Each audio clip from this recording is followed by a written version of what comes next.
In the incredibly male-dominated world of hip-hop, M.I.A. is something of a revelation. A woman who's brash, fearless, and unapologetic. London, quite I need to make a sound. And her life has been a crazy, unique journey, which is kind of like her music.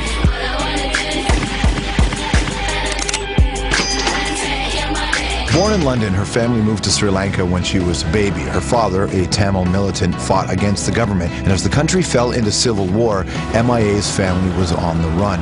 India, back to Sri Lanka, back to India, and finally, at 11, back to London, England as a refugee. Now, despite the chaos, M.I.A. actually always did well in school and showed promise as a visual artist. In 2001, she designed an album cover for the band Elastica and got to follow them on tour. There, she met Canadian electropop artist Peaches, who encouraged M.I.A. to make music of her own, and make it she did.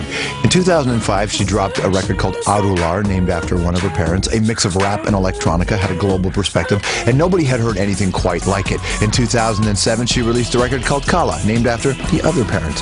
That was a huge critical success, and the song Paper Planes was everywhere on the radio. Her latest record was called M.I.A, which was named after herself, and she's got plenty to talk about.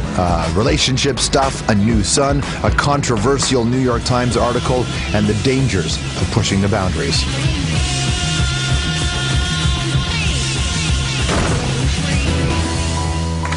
Everybody, please welcome back to the show, M.I.A. Thanks for being here. Thanks for coming on. How are you? Thanks for having me again. It's a pleasure to have you back, miss. A lot's happened in your life since then. Mm-hmm. I'm always curious about people who have stories to be told and are willing to tell them. And I'm just curious about you getting to the stage. I mean, so much has happened since the last time you've been on the program, including a brand new record. I know that one was named after a father, one was named after a mother, now the one's named after you.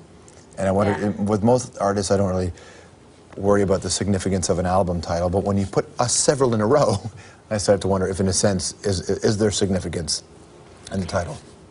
I mean, I think it's just a lot of stuff kind of happened to me in that year, you know, and it's funny because I've always been raised as we, and, you know, but in order to be completely successful and to get to this other stage, you have to start saying me, and, you know, and I don't agree with it. Yeah, I was going to say, why do you have to start? I mean, lots of people say me, and they don't seem to enjoy it when it turns into the me.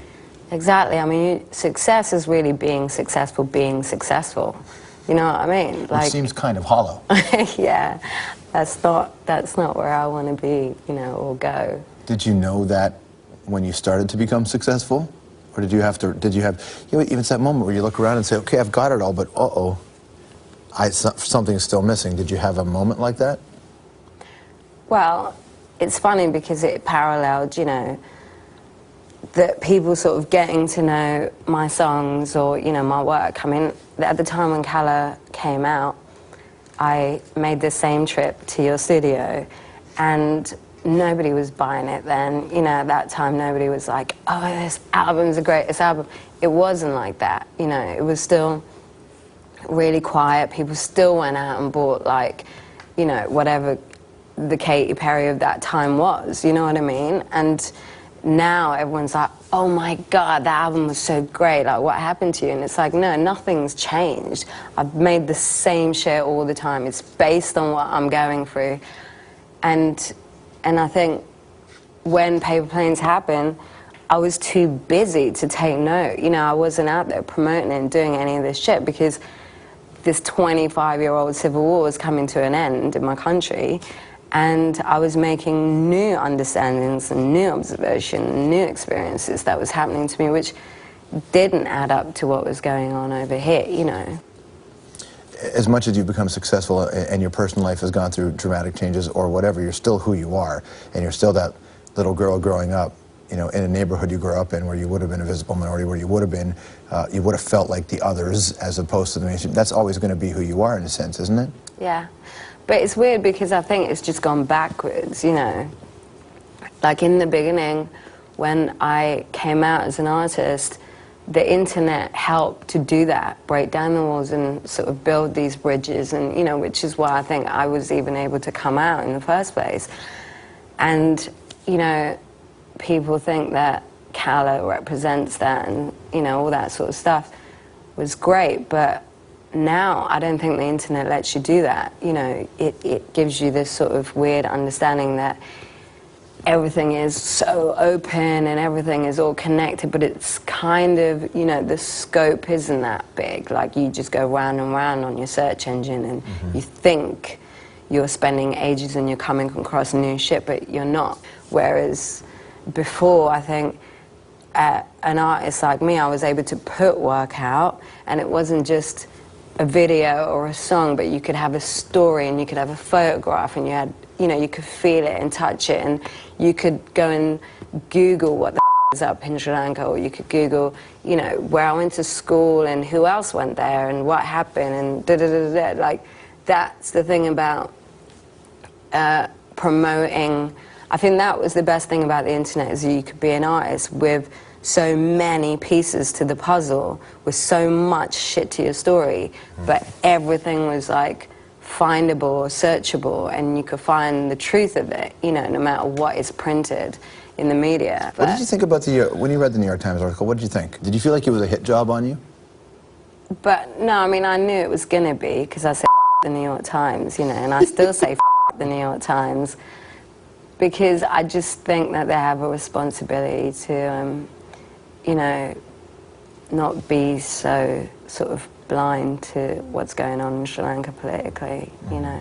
Like, I don't think it's as personal, because they put me on the cover of the New York Times on, like, Memorial Day. The person who had that cover the year before was Clinton. And I got, like, 12 pages or something, which is, like, twice as much as he did.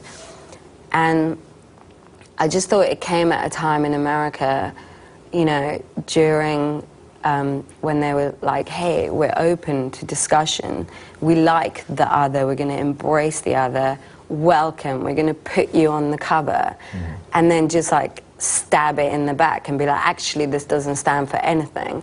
So it's almost like saying we can embrace the other, but the other has to become American or not stand for anything, and not be raising anything we're not comfortable enough to deal with yet. And I think it just came at a time, you know, when you know, Obama himself is having to deal with issues like that, Islam, and letting, you know, I'm not Muslim, but I definitely sense like Islamophobia in America, you know, like, I'm not going to lie about it. And then you sent it in England as well? I mean, there's like, yeah, there's definitely surges of it and stuff, even though like